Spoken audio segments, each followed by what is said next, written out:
নমস্কাৰ, আজি পুনৰ এটা ৰেফাৰেন্স ইমেজৰ সৈতে কেক তৈয়াৰ কৰিবলৈ আহিছোঁ।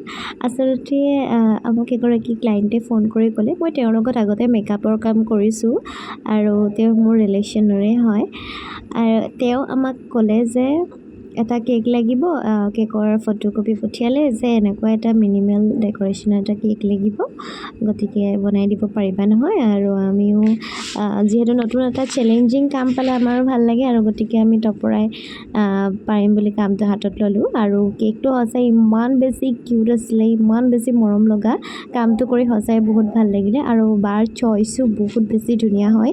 তেওঁৰ হাজবেণ্ডৰ বাবে এই কেকটো বনাব দিছিলে আৰু একেবাৰে কম কালাৰ এচেঞ্চ এড কৰিব দিছিলে। কালাৰ আমি একেবাৰে কম ইউজ কৰিছোঁ। ছাইডতো মই অলপমান পিংক কালাৰ এড কৰিছোঁ আৰু এইফালে একদম ধুনীয়াকৈ আমাৰ কেকটো ৰেডি হৈ গ'ল। চাওকচোন বাৰু, ইমান বেছি কিউট লাগিছে।